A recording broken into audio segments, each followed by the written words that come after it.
열왕기상 6장 7절 말씀을 다 함께 봉독하겠습니다. 이 성전은 건축할 때 돌을 그 뜨는 곳에서 다듬고 가져다가 건축하였으므로 건축하는 동안에 성전 속에서는 방망이나 도끼나 모든 철 연장 소리가 들리지 아니하였으며. 아멘. 오늘 저는 봉독한 말씀을 통해서 조용한 성전 건축이라는 제목으로 말씀을 나누겠습니다. 오늘 본문은 솔로몬이 예루살렘 성전을 건축할 때의 상황을 보여주고 있는 것입니다. 여러분, 성전을 건축하는 현장이라면 얼마나 시끄러웠겠습니까? 돌을 다듬는 소리, 또 도끼나 방망이가 부딪히는 소리 등등 얼마나 크게 작업하는 소리들이 들렸겠습니까? 그런데 오늘 본문을 보면 성전에서 작업을 하지만 그 연장들의 부딪히는 소리가 들리지 않았다고 조금 전에 봉독한 말씀을 통해서 우리는 알 수 있습니다. 그럼 어떻게 성전에서 건축을 하는데 이렇게 연장 부딪히는 소리가 안 나고 조용했을까요? 그것은 작업을 할 때 미리 준비한 그런 성전 설계도에 따라서 성전 밖에 있는 채석장에서 미리 재료를 다듬어서 그것을 현장에 갖고 와서 조립만 했기 때문이었습니다. 즉 하나님이 임재하실 거룩한 성전은 이렇게 아주 치밀하고 경건하게 건축되었던 것입니다. 하나님은 당신의 성전에서 이렇게 연장이 부딪히는 소리를 허락하지 않으셨던 것입니다. 자, 그렇다면 하나님의 성전을 건축할 때 이렇게 연장이 서로 부딪히는 소리를 하나님이 허락하지 않으셨는데 오늘날 그것은 우리에게 어떤 영적인 의미가 있을까요? 오늘날 주님의 몸된 교회에서도 우리는 서로 간에 참 이 부딪히는 소리가 많이 듣게 됩니다. 쉽게 얘기하면 교회 안에 분쟁과 다툼이 그치지 않고 계속된다는 것입니다. 그러나 분명한 것이 있습니다. 그것은 교회 안에서의 분쟁은 결코 하나님의 뜻이 아니라는 것입니다. 하나님의 성전에서는 우리의 분열된 그러한 거친 소리가 나와서는 안 된다는 것입니다. 우리 모두가 한 마음이 돼서 하나님의 나라를 이루어야 한다는 것입니다. 그래서 오늘 저는 우리가 연합하여 한 마음이 되기 위해서는 우리가 어떠한 것들을 깨달아야 하는지 그 은혜를 나누도록 하겠습니다. 먼저 우리가 연합하여 한 마음이 되기 위해서는 우리는 모두가 모난 돌이었다는 것을 깨달아야 합니다. 예수님께서는 모난 돌과 같은 우리를 잘 다듬으셔서 주님의 제자로 삼으시는 분입니다. 주님은 우리가 모난 돌처럼 턱없이 부족해도 늘 뾰족하고 날카로워도 그래도 우리를 부르십니다. 주님은 우리가 완벽해서 부르는 것이 아닙니다. 우리가 믿음이 충만해서 부르는 것이 아닙니다. 우리가 도덕과 윤리적으로 너무나 뛰어나서 부르는 것이 아닙니다. 우리가 모난 돌처럼 완전하진 않지만 그럼에도 불구하고 우리를 부르셔서 그 다음에 우리를 다듬으시고 당신의 제자로 삼으시는 것입니다. 그러므로 우리는 서로를 비방해서는 안 된다는 것입니다. 그러므로 우리는 서로 분쟁이 일어나서는 안 된다는 것입니다. 주님이 바라볼 때는 우리 모두가 모난 돌이요 죄인이기 때문입니다. 그런데 성경을 보면 그렇게 모난 돌이었던 한 사람이 주님의 제자가 되는 그러한 놀라운 역사를 보게 됩니다. 바로 베드로입니다. 베드로는 갈릴리 호숫가의 어부였습니다. 베드로가 예수님을 처음 만났을 때 베드로는 밤새 고생하며 그물을 내렸으나 한 마리의 물고기도 잡지 못한 채 아침 해변에 나와서 무기력하게 쉬고 있었습니다. 그런데 그때 주님이 베드로에게 찾아오십니다. 그리고 베드로의 배에 오르십니다. 그리고 배를 육지로부터 조금 떼어 놓으라고 말씀하십니다. 그래서 베드로가 그렇게 하자 예수께서는 배에 앉으셔서 호숫가에 있는 무리를 향해 가르치십니다. 그리고 베드로는 그 가르침을 들으며 주님의 말씀에 푹 빠지게 됩니다. 그런데 그때 주님은 베드로에게 이렇게 말씀하십니다. 깊은 데로 들어가서 그물을 내려라. 깊은 데로 가서 그물을 내려 고기를 잡으라고 베드로에게 말씀하시는 것입니다. 하지만 베드로가 이때 깜짝 놀라 이렇게 대답합니다. 주여, 내가 밤이 새도록 그물을 내리며 고기를 잡았으나 한 마리도 잡지 못했습니다. 밤새 헛수고를 했습니다. 그러나 다시 베드로는 겸손히 대답합니다. 그러나 주여, 내가 주님의 말씀에 의지하여 그물을 내리겠습니다. 베드로는 주님의 말씀에 순종하여 바다 깊은 곳까지 가서 그물을 내립니다. 그런데 이게 어찌된 일입니까? 물고기가 그물에 너무 많이 걸려서 그물이 찢어질 정도가 되었던 것입니다. 더군다나 이제 혼자 그 그물을 잡아당길 수가 없어서 사람들의 도움을 받아서 그 그물을 끌어올립니다. 정말 배에는 물고기로 가득 차게 되었습니다. 그런데 베드로는 이 과정을 보며 정말로 놀라움을 금치 못했던 것입니다. 바다에서 잔뼈가 굵은 자신이 밤새 수고해도 얻을 수 없었던 것, 그래서 낙심하여 포기했었는데 예수님께서는 말씀 한마디로 이루셨기 때문입니다. 베드로는 그야말로 놀라지 않을 수가 없었던 것입니다. 그래서 베드로는 그러한 주님의 권위를 느끼며 예수님의 무릎 앞에 엎드려 이렇게 고백했습니다. 주여, 나를 떠나소서. 나는 죄인입니다. 주님의 그 놀라운 권위 앞에 자신이 죄인이라는 것을 깨닫게 되었던 것입니다.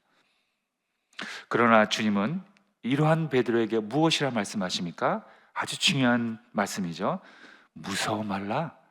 이제부터는 네가 사람을 낚는 어부가 되리라. 너무나 유명한 말씀이죠. 이제부터는 네가 사람을 낚는 어부가 된다는 것입니다. 이 말씀을 듣자마자 베드로는 그물을 육지에 버려두고 그때부터 예수님의 제자가 되어 예수님을 따르게 됩니다. 그 이후로 베드로는 예수님의 제자로서 예수님이 하신 모든 말씀을 듣고 순종하며 함께 복음 전파자의 길을 걷게 됩니다. 그러면서 예수님을 향한 베드로의 충성은 날마다 깊어갔습니다. 더군다나 예수님께서 우리가 알다시피 베드로의 그 장모님의 열병도 낫게 해주셔서 베드로는 그 은혜가 무척이나 감사했을 것입니다. 그래서 그런지 다른 어떤 제자들보다도 예수님을 향한 그 충성도가 너무나 많았었습니다. 실제로 그는 수제자가 되었고 세데베의 아들 야고보와 요한과 더불어 예수님의 총애를 받는 그러한 아주 뛰어난 제자가 바로 베드로였다는 것입니다. 자, 그런데 여기서 반전이 일어납니다. 그랬던 베드로가 또다시 모난 돌로 변하고야 맙니다. 베드로는 예수님이 잡히신 날 그 밤에 무려 3번이나 예수님을 모르는 사람이라고 부인하는 이런 엄청난 죄를 짓게 됩니다. 첫 번째는 예수님이 대제사장의 뜰에 잡혀 신문을 받으실 때 베드로는 뜰 밖에 서서 대제사장의 여종이 자기를 알아보자 이렇게 여종이 이렇게 묻죠. 너도 갈릴리 사람 예수와 함께 있었도다. 이렇게 여종이 이야기합니다. 그러나 이때 뭐라 얘기합니까? 나는 네가 무슨 말 하는지 모르겠는데 나는 저 버림받은 주님과 상관없는 사람이야. 이렇게 모르는 사람이라고 부인합니다. 두 번째, 베드로가 뜰 앞까지 갔을 때 다른 여종이 주변에 있는 사람들에게 공개적으로 이렇게 이야기합니다. 이 사람은 나사렛 예수와 함께 있었도다. 하지만 이때도 베드로는 맹세하고 또 부인하며 나는 그 사람을 알지 못하노라 이렇게 부인합니다. 그리고 마지막 세 번째로 베드로 곁에 서 있던 사람들이 베드로를 알아보고 너도 진실로 그 도당이라 네 말소리가 너를 표명한다 이렇게 말하자 베드로는 이제는 저주하며 맹세하며 이르되 나는 그 사람을 알지 못하노라. 예수님을 모르는 사람이라고 부인합니다. 자, 그렇다면 베드로는 이제 주님의 제자가 될 자격이 이제 없는 거죠. 사라진 거죠. 이제 남은 건 무엇입니까? 주님으로부터 버림받고 심판받아야 되는 것입니다. 이렇게 모난 돌이 어디 있겠습니까? 어떻게 주님을 모른다고 할 수 있겠습니까? 남도 아니고 제자가 말입니다. 3년 동안이나 주님과 동고동락했던 그 뛰어난 제자 아닙니까?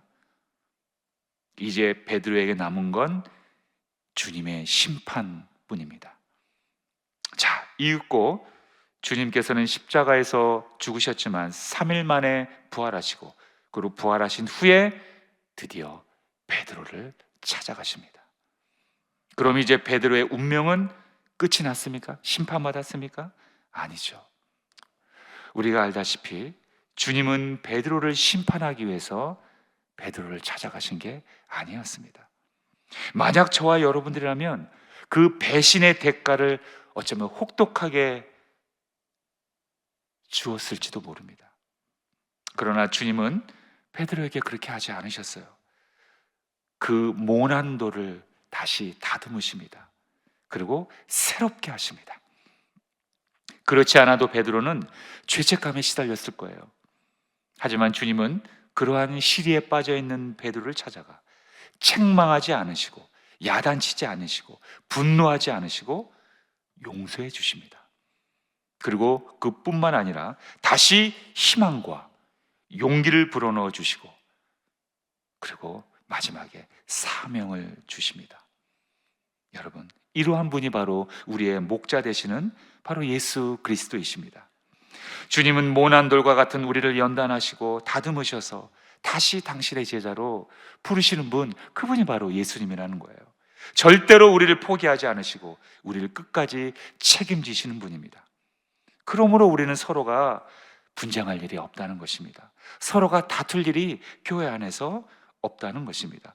서로 연장이 부딪히는 그러한 소리를 하나님이 성전 안에서 허락하지 않은 것처럼 우리가 교회 안에서 큰 소리가 날 이유가 전혀 없다는 것입니다. 하나님의 시각으로 볼 때는 우리는 그저 다 뾰족뾰족한 모난 돌이기 때문입니다. 모난 돌끼리 부딪히면 여러분 서로가 아플 뿐입니다. 우린 서로 주님의 제자로서 서로를 아끼고 격려하며 또 위로하며 살아가는 그런 중보자의 역할을 해야 한다는 것입니다. 이제부터는 여러분 모두가 주님의 몸된 교회 안에서 한 마음으로 연합하여 주님의 영광만을 나타내시길 예수님의 이름으로 축원드립니다. 자, 두 번째로 우리 교회가 분열 없이 한 마음이 되기 위해서는 서로에게 다른 은사가 있다는 것을 인정해야 한다는 것입니다. 우리가 알다시피 교회는 하나의 몸, 그리고 하나의 성령 공동체입니다. 그래서 믿음을 고백한 우리 한 사람 한 사람들이 모여 교회를 이루는데, 이렇게 모인 교회는 그래서 그리스도의 몸, 이렇게 또 표현합니다. 한 몸이라는 것은 교회 공동체의 중심을 다른 것에 두지 않고 오직 예수 그리스도의 뜻에 순종한다는 뜻입니다. 교회는 늘 예수님이 중심이어야 하고 예수님의 뜻을 동일하게 추구하는 그러한 공동체가 되어야 그것이 한 몸이라는 것이 증거가 된다는 것입니다. 그리고 또 한 가지, 한 몸이라는 것은 교회의 구성원은 다양하지만 그럼에도 불구하고 우리는 한 몸이라는 것입니다. 여러분들 신약 성경의 고린도 교회를 보면 그 안에는 여러 가지 혈통과 출신, 그리고 여러 신분을 가진 사람들이 함께 존재했음을 알 수 있습니다. 조상 때부터 하나님을 섬겼던 유대인들, 그리고 이런 유대적 배경이 없이 예수를 믿게 된 헬라인들 함께 있었습니다. 유대인들과 헬라인들은 역사나 문화, 가치관이 엄청나게 서로 다릅니다. 하지만 그럼에도 불구하고 그들은 함께 교회를 일구어 나갔습니다. 어떻게 그것이 가능했습니까? 그들 속에 바로 한 성령이 계셨기 때문입니다. 그러므로 교회 공동체는 여러분 성령으로 하나가 되는 공동체입니다. 사실 교회는 우리로 하나가 되는 것이 아니라 성령으로 하나가 되는 것입니다.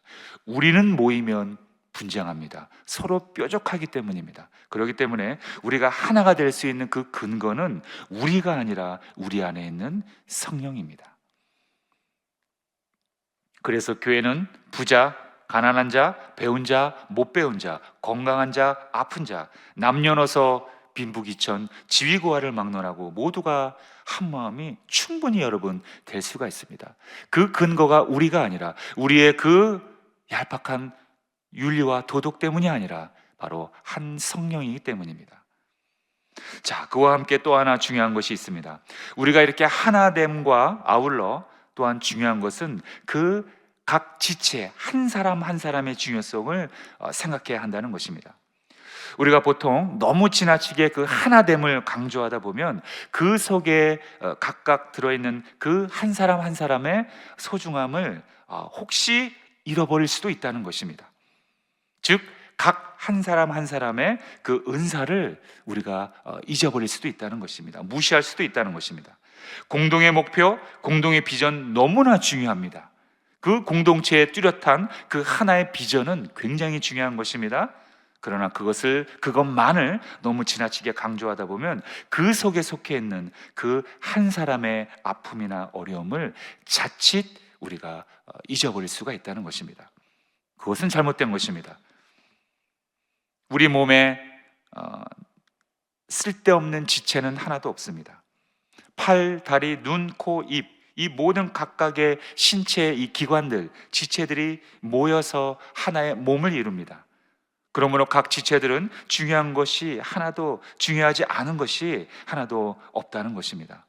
그러므로 우리는 서로의 그 각 한 사람 한 사람의 소중한 영혼들, 또 그들이 갖고 있는 그들만의 그 은사를 우리는 존중해주고 귀하게 여겨야 한다는 것입니다. 고린도전서 12장 12절에 보면 이렇게 나와 있습니다. 몸은 하나인데 많은 지체가 있고 몸의 지체가 많으나 한 몸인과 같이 그리스도도 그러하니라. 하나님은 하나님이 원하신 대로 지체를 각각 몸에 두셨습니다. 한마디로 하나님의 지혜로 각 지체를 각각 필요한 곳에 둔 것입니다. 꼭 알맞게 그곳에 지체를 두신 것입니다. 눈이 있어야 할 곳에 눈을 두었고 코와 입이 그곳에 위치를 했어야만 했기 때문에 하나님이 그렇게 우리를 만들어 주신 것입니다. 그런데 교회도 마찬가지라는 거예요. 교회 공동체에 어떤 성도도 필요 없는 성도, 필요 없는 지체, 필요 없는 은사가 없다는 것입니다. 어떤 성도님은 마치 눈과 같고, 어떤 성도님은 귀와 같고, 어떤 성도님들은 발과 같고 손과 같다는 것입니다. 그래서 우리는 이 사람이 저 사람에게 너는 필요 없는 존재라고 말할 수가 없는 것입니다. 또한 내가 나를 생각할 때도 나는 혹시 필요 없는 존재가 아닐까? 이렇게 생각하는 것도 여러분 성경적인 것이 아닙니다. 하나님이 절대로 기뻐하는 생각이 아닙니다. 잘못된 생각입니다. 틀린 생각입니다. 그래서 간혹 그렇게 생각하시는 분들이 교회를 자주 옮기시는 분들을 가끔 보게 됩니다. 교회에서 내가 할 역할이 무엇일까에 맞추기보다 자기에게 교회를 맞추려고 하는 분들이 아주 간혹 있다는 것입니다. 이것은 여러분 잘못된 행동입니다. 우리는 모두 교회에서 필요해서 하나님께서 보내주신 각 지체입니다. 여러분들 우리 분당교회에 꼭 필요한 분들이기 때문에 오늘 지금 이 자리에 나와 계신 것입니다. 여러분들은 우리 교회에서 하나님 우리 분당교회로 보내주신 영혼, 너무나도 소중한 영혼들입니다. 결론은 우리의 각 모든 지체들은 소중하다는 것입니다. 바로 이러한 시각으로 여러분들 주위에 있는 모든 성도님들을 바라보시기 바랍니다. 여러분들이 그렇게 성도님들을 바라본다면 그들의 시각에서 내가 그렇게 또 보여질 것입니다. 이러한 공동체, 이러한 지체 의식이 우리의 모든 생각을 지배해야 하는 것입니다. 좀 연약하고 부족한 사람들이 있다 할지라도 우리의 소중한 팔과 다리입니다. 또 나도 그들에게 그렇게 보여져야 한다는 것입니다. 그러니 우리는 서로의 은사를 존중하며 우리는 분쟁하는 일이 없어야 합니다. 교회 안에서는 분쟁이 절대로 있어서는 안 되는 것입니다. 그래서 우리는 서로 돌아보아 늘 서로의 부족함을 보았을 때 우리는 그것을 위해서 격려하고 또 위로하는 그러한 중보하는 그러한 공동체가 바로 교회가 되어야 한다는 것입니다. 어떤 분들은 신앙생활을 한다고 하면서도 전혀 모이지 않고 혼자 하시는 분들이 간혹 있습니다. 그러나 죄송한 말씀입니다만 그것은 성경적이지 않습니다. 우리는 서로 연약합니다. 그리고 서로 부딪히기 쉬운 그런 모난 돌입니다. 그렇기 때문에 우린 서로 모여서 서로를 위로하고 또 힘을 주고 격려해 주어야 합니다. 힘을 서로 주어야 합니다. 그래서 우리는 모였을 때 서로 중보해야 한다는 것입니다. 그래서 우리는 바로 그러한 것들이 하나님께서는 우리에게 연합하라고 말씀하신 것입니다.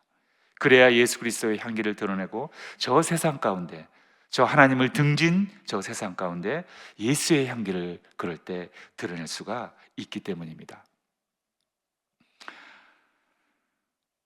성전을 건축할 때 연장이 부딪히는 소리를 허락하지 않으신 하나님, 이처럼 현재 주님의 몸된 교회에서도 분쟁과 비판의 소리가 없어야 합니다.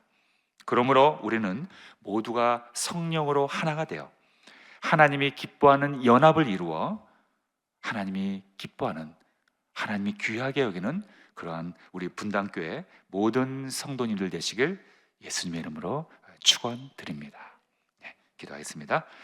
살아계신 하나님 아버지 감사드립니다. 오늘도 귀한 이 축복의 날을 주셔서 오늘도 승리하게 하여 주시옵소서.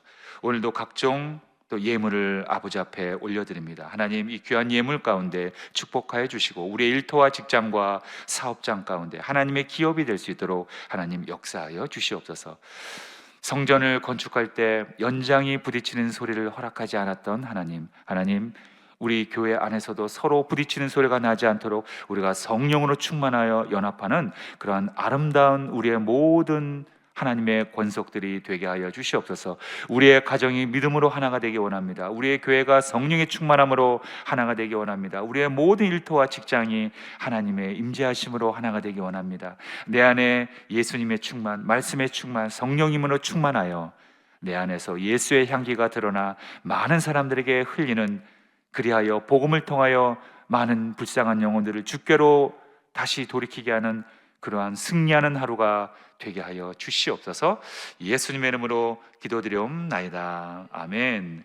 하늘에 계신 우리 아버지여, 이름이 거룩히 여김을 받으시오며 나라가 임하시오며 뜻이 하늘에서 이루어진 것 같이 땅에서도 이루어지이다. 오늘 우리에게 일용할 양식을 주시옵고 우리가 우리에게 죄 지은 자를 사하여 준 것 같이 우리 죄를 사하여 주시옵고 우리를 시험에 들게 하지 마시옵고 다만 악에서 구하시옵소서. 나라와 권세와 영광이 아버지께 영원히 있사옵나이다. 아멘. 할렐루야. 이제 기도하는 시간입니다. 먼저 나라와 민족을 위해서 기도해 주시기 바랍니다. 여의도 순복음교회와 이영훈 대표총회장님의 목회 사역과 건강을 위해서 기도해 주시기 바랍니다. 우리 황선욱 담임 목사님의 목회 사역과 건강을 위해서 기도해 주시기 바랍니다. 특별히 담임 목사님께서는 이번 한 주간 몽골 선교 일정 가운데 있습니다. 건강과 또 안전을 위해서 그리고 성령 충만한 사역을 위해서 기도해 주시기 바랍니다. 또 교회 재직과 주회종들 파송된 선교사님들 위해서 기도해 주시기 바랍니다. 그리고 오늘 가지고 나온 모든 기도의 제목과 또 오늘도 성령의 충만함으로 승리하는 하루가 되어지게 해달라고 다 함께 주여 삼창 부르짖고 통성으로 기도하겠습니다. 주여, 주여, 주여.